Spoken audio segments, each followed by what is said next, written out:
On the 5th of September, 1883, a woman arrived at Harlan Webb's gate on the Pawnee Creek Road in Colorado, carrying a broken axle, a 15-year-old boy, and the notebook of a man who had been dead for a year. Harlan had 411 pounds of beef hanging in his barn. He had no smokehouse. He had enough salt for perhaps 1/3 of what he needed. He had 11 days before the first hindquarters would begin. To turn, he had spent 8 years building everything on this claim. By hand, the cabin, the barn, the fencing, the well at 28 feet. He knew timber and load and the way a joint holds. He had not been a butcher. His wife, Ellen, had been gone since February of 1882. The woman was Ida Voss. She was 27 years old. Her husband had been a butcher in Kansas City for 11 years before typhoid took him.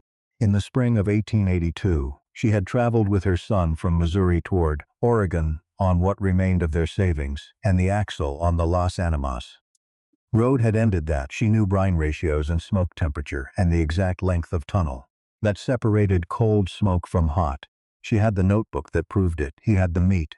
She had the knowledge. Neither of them had asked for. By January, Harlan's smokehouse would hold 368 pounds of cured beef through a blizzard that sealed the road to Los Animas. For 6 weeks, his nearest neighbor would walk through the snow to ask for help. He would come carrying a chicken and a question he had never asked a woman before. Harlan Webb had been in this valley for 8 years. He had solved most of what it asked of him. He had not solved this. Harlan Webb came to Pawnee Creek Valley in the spring of 1878.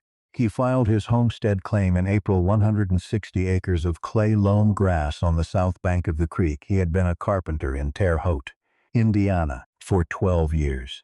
He knew timber and load-bearing, and the way a joint holds under pressure. He brought those skills west and applied them to a different kind of problem. He married Ellen that fall. She had come west on the same road he traveling with a family named Gold. They spent the first winter in a single room. They built the second room the following spring. By 1882, the cattle numbered 31. Harlan had fenced the south pasture and dug a well to 28 feet. The barn held 40 head through the cold months. Ellen had planted a kitchen garden along the east wall of the cabin. In February of 1882, she developed scarlet fever. Harlan rode to Los Animas for the doctor. By the time he returned, the fever had already taken her. He buried her on the east side of the creek where the cottonwoods grew thickest. He did not go back to Indiana. There was no reason to go. He managed the herd alone through 1882 and into 1883. The neighbors nearest Amos Trent, 1 2/10 miles to the north, left him to it. That was the custom in the Pawnee Creek Valley. Men did not ask after other men's troubles unless something was burning. Then the drought began. The creek dropped to 40% of its normal flow by June. The buffalo grass on the upper third of his claim turned brown from the root in July. August brought no rain. The cattle were pulling into the lower pasture, eating grass that would not grow back before October. Harlan sold 17 head before August was out, not for the price he wanted, but for the price he could get. He kept the 8 strongest and watched each morning, making the calculations he did not want to make. The calculations finished themselves in the first week of September. He made the decision on a Monday. 8 cattle alive in September were worth more than 8 cattle dead in February. He slaughtered them in 2 days, himself and a man named Doak he hired from the edge of town. 411 pounds of beef, stripped and hung in the barn on iron hooks. He stood inside the barn on the second evening and looked at what he had done. He had 12 days, perhaps 14, before the first hindquarters began to turn. He did not have a smokehouse. He did not have enough salt to dry cure that quantity. He had the skills to build anything he needed and no knowledge of how to use it once it was built. A man named Kellum, 6 miles to the east, had mentioned once that his grandfather had built a cold smoke system on a farm in Ohio. Harlan had listened the way a man listens to a story about somewhere he has never been. He thought about it now. He had 3 days before the first hindquarter would turn. He had not asked anyone for anything in 2 years. He asked now.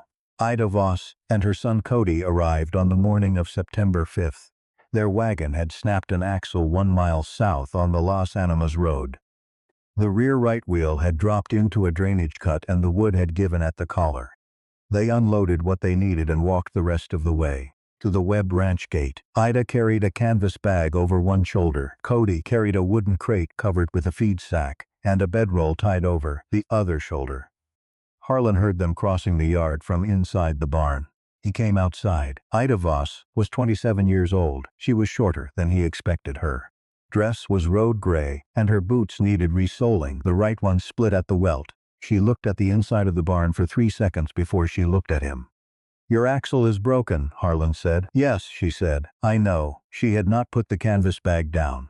She was not holding it for comfort. She was holding it the way a carpenter holds a level, not tightly, but with awareness of where it was at all times.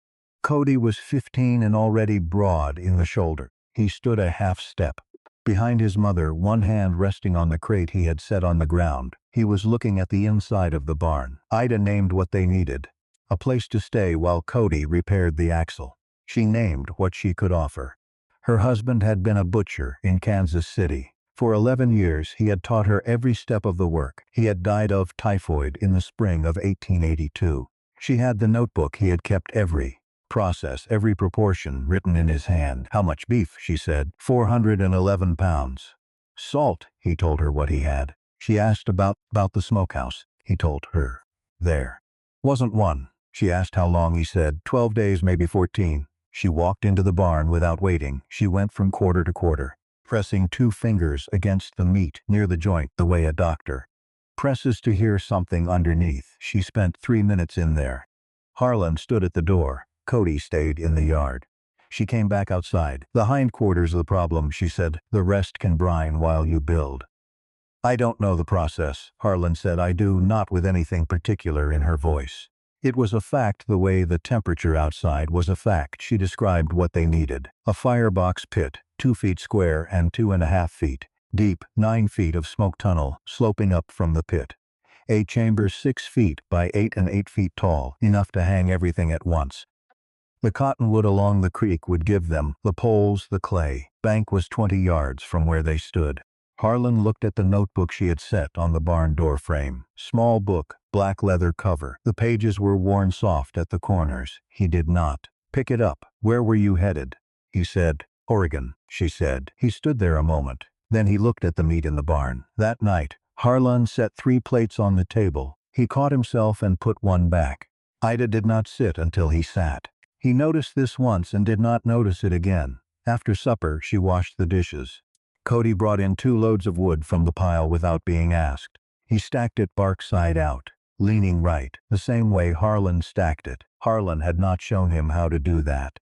Ida cleared the table and set the notebook beside the lamp. She did not open it. She spread their bedrolls in the open space at the far end of the cabin, by the window away from the stove, and that was where she and Cody slept. Harlan went to the keel shelf above the stove. He took the small tin box. From the top shelf, the box that held the ribbon Ellen had worn in her hair, 4 of her buttons, and a letter she had written him that he had never opened, and he moved it into the drawer below. He pushed the drawer closed. He did not look at what he had done. He blew the lamp and went to bed. He had told Ida they could stay through October.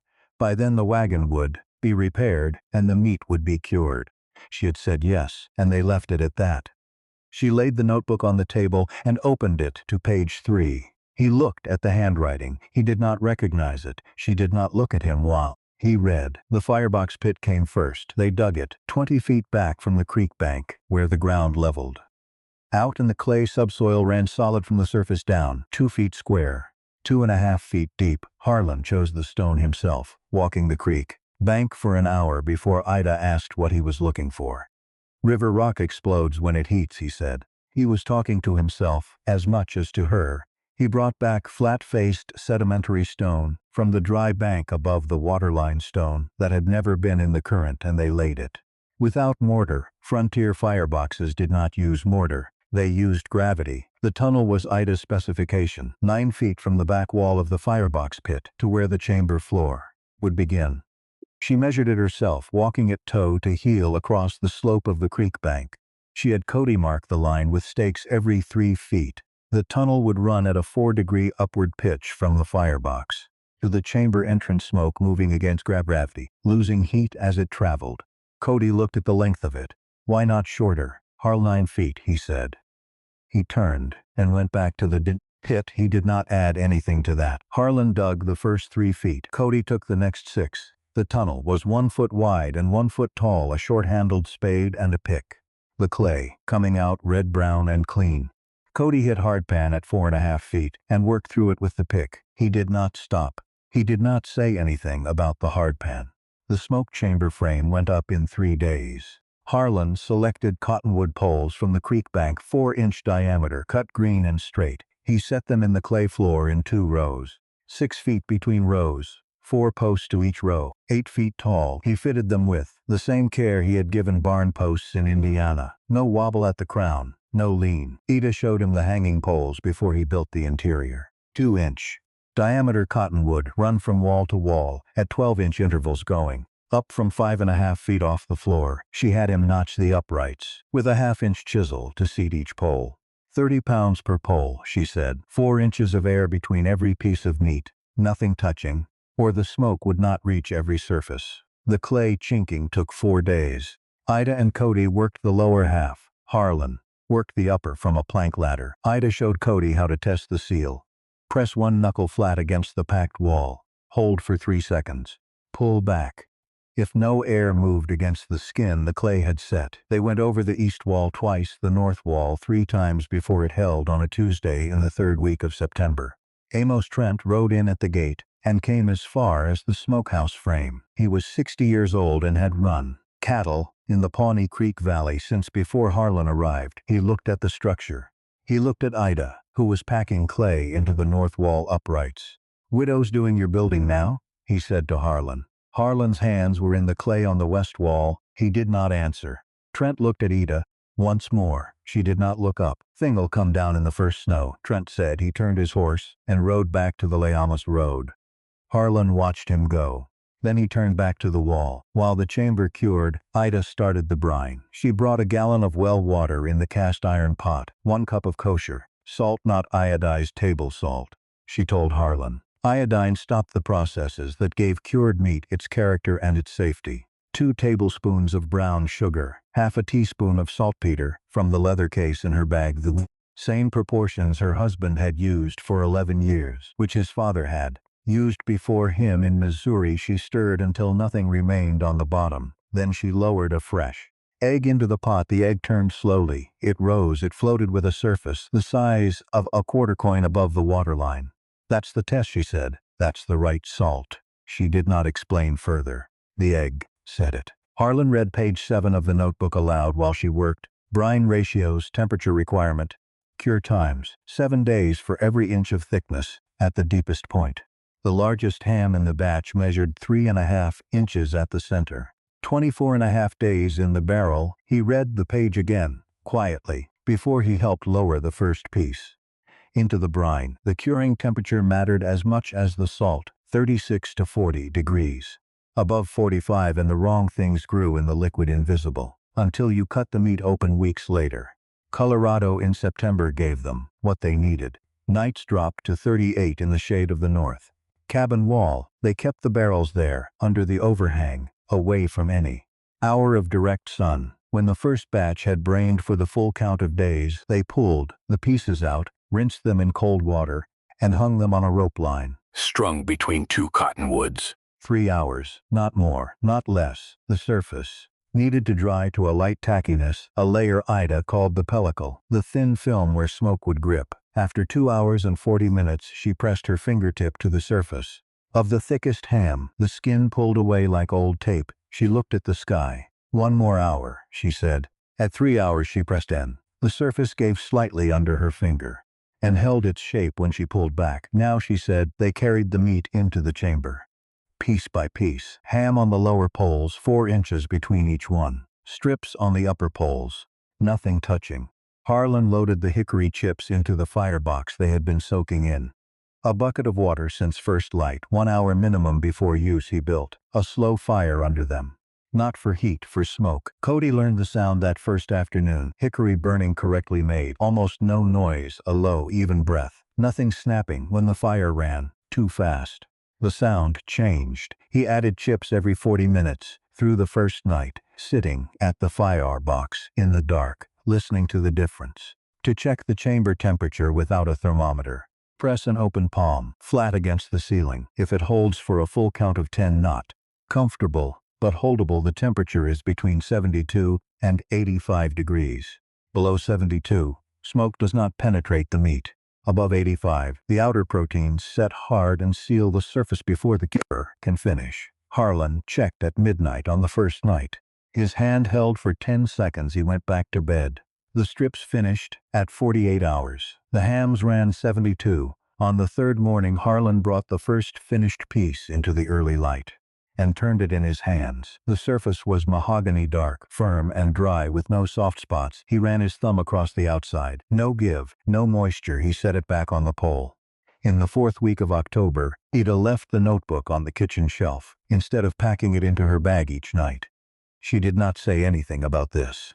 Harlan did not mention it. The smoke had been running for 36 hours. The temperature had been right for 35 of them. Ida opened the smokehouse door at 5 in the morning. The smell reached her before the light did.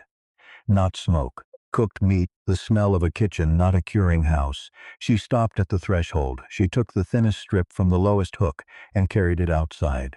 She cut it lengthwise with the knife from her apron pocket.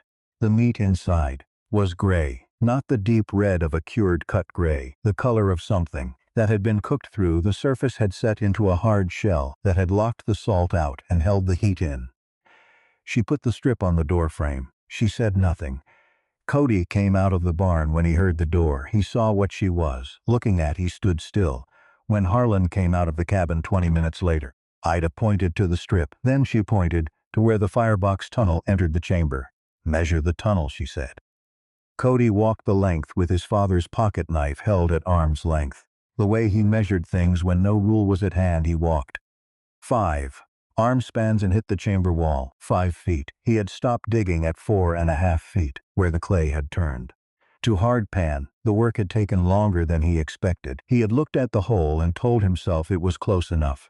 He had not looked at the notebook page about tunnel length until after. And when he had told himself it would not matter much. He had not asked Harlan. Looked at him for a long moment. Then he looked at the tunnel entrance.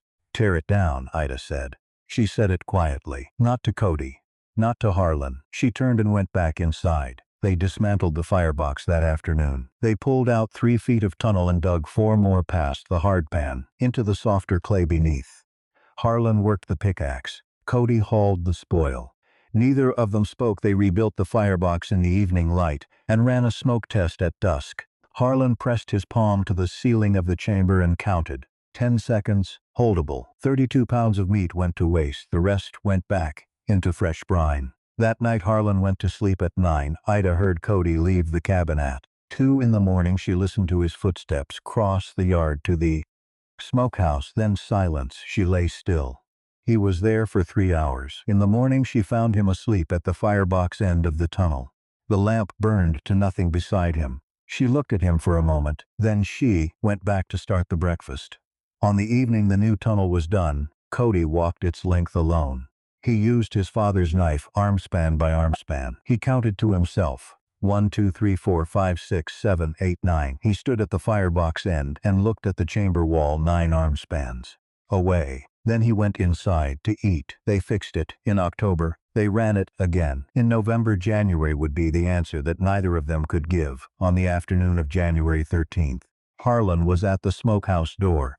He had come to check the cowhide hinge he had fitted after the old leather split in the November cold. He pressed the hinge flat with one thumb and worked the door once, slowly. It moved without catching. The sky behind him changed at 4 o'clock. He turned because the light changed. The northwest ridge had gone the color of shallow water green, not gray, not the ordinary shade of weather coming down from the mountains, a green that did not belong to any time of day. He stood at the smokehouse door and looked at it. He could not hear the creek. He had been hearing Pawnee Creek through the ice all week, the slow, deep cracking of the surface thickening, and now there was nothing. 40 feet away and silent at 6 that evening, Ida came outside. She stood in the yard in her coat, breathed in through her nose. She turned once Facing north, then east, she went back to the door. "Tomorrow," she said. Harlan had already found the bucket of tallow he kept for the hinges. They worked for 2 hours before dark. He drove extra stakes into the windward base of the smokehouse and lashed 2 crossbars to the north-facing uprights. The clay on the west wall had one crack from the October freeze-thaw. He packed it with creek clay and sand, the last of the unfrozen bank, and smoothed it with his palm. Ida and Cody carried the 2 remaining brine barrels inside the cabin. The cured meat in the smokehouse had been finished since the middle of November. It needed no more smoke. It needed shelter from a temperature that could drop past what cured meat could hold. Cody adjusted the vent at the top of the chamber, the 4-inch slide he and Harlan had cut in the October rebuild. He set it at half open, airflow, without bleeding the heat stored in the clay walls. They ate and went to bed. The wind hit the north wall before midnight. Not wind that built, wind that arrived. The cabin shook. A plate shifted on the shelf. Harlan caught it, then the second gust, then the third. By midnight, the temperature was -12. By 2 in the morning, the thermometer on the cabin door read -19. By dawn, the north wall was white from foot to rafter where driven snow had forced itself through, the chinking gaps and frozen solid against the interior logs. Harlan stuffed the gaps with strips torn from an old flannel shirt. The stove ran full. The cabin held at 54 degrees. Day 2. Day 3, the storm did not stop. On the night of January 16th, Harlan went to check the smokehouse. He put his shoulder to the door. It did not move. 18 inches of driven powder had packed against the base and frozen hard along the bottom edge. The door opened outward. He could not force it. He did not go back for a shovel. He dug with his hands. The wind was 48 miles per hour. The air temperature with the wind was 46 below zero. He could not hold his face in the direction of the wind. He dug with his back to it, reaching behind him into the packed snow, pulling it away from the door edge one handful at a time. He found the door edge. At 4 minutes, he found to the bottom of the door. At 9, he got his fingers into the gap at the base and scraped from the inside with one hand while he pulled with the other. He could not feel his right hand past the wrist. He kept pulling. At 19 minutes, the door gave 6 inches, and he pressed himself through. Inside, 44 degrees. 36 pieces of cured ham and bacon strip hung still on the poles. He moved from one to the next with the lamp. Mahogany dark surfaces, firm and dry. He pressed his thumb into the nearest ham. It pushed back. The cowhide hinge on the left side of the door had pulled tight in the cold. Not cracked, just stiff, the leather constricted. He took the small tin of beef tallow from his coat pocket. He had carried it for the cabin hinges, and had not thought about it. When he dressed for the cold, his hand had simply found it. He worked the tallow into the leather with his thumb until the hinge moved freely. He sat down on the floor beside the rear hanging pole to wait for his right hand to come back. The lamp was burning low. The notebook was on the floor beside the pole. Ida had left it there during the last November curing run, and no one had moved it. Harlan had passed it a dozen times going in and out of the smokehouse since then without picking it up. He picked it up. He turned through the pages, brine ratios, firebox, stone, tunnel length, the page where the ink changed color, mid-sentence, and continued on the next. In a slightly different hand, he turned to the back, past where the entries ended, to the last page with writing on it. He held the lamp close. Missouri River, spring 1879, lost the barn, kept the smokehouse. That was enough. He read it again. Then he set the notebook back against the pole where Ida had left it, and he got up and checked the vent one last time. He pressed his open hand to the ceiling. 10 seconds. Holdable. He went back out into the storm. Inside the cabin, Cody was not asleep. He heard Harlan come through the door and pull off his coat. He said nothing on day 5. The temperature inside the smokehouse settled at 38 degrees. No embers, no residual heat from the November runs. The clay walls were giving back what they had stored across 3 months of building and curing, but 38 degrees was not the temperature at which salt cured. Beef failed. 368 pounds. On the 5th night, Cody went alone to the smokehouse with a lamp. He opened the door and held the light inside without going in. He looked at the meat on the poles. He looked at all of it. Then he went to the tunnel entrance at the south side of the firebox. He set the lamp down. He walked the length of the tunnel in the dark arm span. by arm span, the way he had done the night the new tunnel was finished. 1, 2, 3, 4, 5, 6, 7, 8, 9. He came back out. He picked up the lamp. He stood in the cold for a moment, looking at the smokehouse. Then he went back inside. The road did not open for 6 weeks. Amos Trent walked through the snow. On the 21st day, the storm ended on January 20th. It did not end slowly. The wind dropped in the night, and the temperature came up 6 degrees by morning. By the following day, the sky was clear, and the cold was the ordinary cold of a January that had spent itself. The first thing Harlan did was go to the smokehouse. The north wall had one new crack in the chinking on the lower left, where the frost had worked into a seam that had been tight in November. Otherwise, the structure stood as it had been built. The door opened without effort. He went in, 368 pounds. He walked the hanging poles from one end to the other and pressed one thumb into each piece, the 3 largest hams, the long strips on the upper poles, the belly bacon from the third batch, everything pushed back. He came out and stood in the yard. The creek was running again. He could hear it. On the morning of January 21st, Amos Trent came through the gate. He had walked. His horse had gone lame in the storm. Trent had covered 1 2/10 miles through 28 inches of snow. He was 60 years old, and his breathing was hard by the time he reached the porch step. He was carrying a chicken, cleaned, wrapped in cloth. He stood at the step. He did not open the gate himself. Harlan came outside. Trent looked at the chicken in his hand for a moment. Then he looked at Harlan. Harlan opened the gate. They went to the smokehouse together. Ida was already there, she had seen Trent on the road from the window. Cody stood near the door. Trent walked the length of the hanging poles. Without speaking, he breathed in. The smell was hickory and cured salt, and something under both of those that had no single word for it. He stood still for 10 seconds. He looked at Ida directly for the first time. "Brine," he said. "What ratio?" Ida told him. 1 cup of kosher salt per gallon of water. Half a teaspoon of saltpeter. No iodized salt. He listened the way a man listens when he does not have another option. That afternoon Harlan carried the notebook back to the cabin and set it on the kitchen shelf. He took the brine solution left in the small test barrel on the windowsill and lowered the egg into it. The egg rose slowly. It floated a surface the size of a quarter coin above the waterline. He set the egg back. That evening he put 3 plates on the table. He put the bread down and called for Cody and sat down himself. He did not count the plates. He did not think about the counting. The drawer below the keel shelf was not locked. It had not been locked since September. He did not think about the drawer after supper.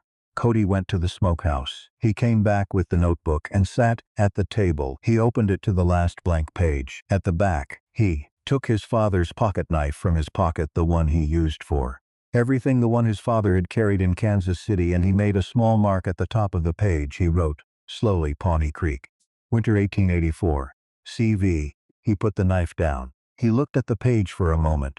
Then he closed the notebook and set it at the center of the table. Harlan looked at it. He did not ask what Cody had written.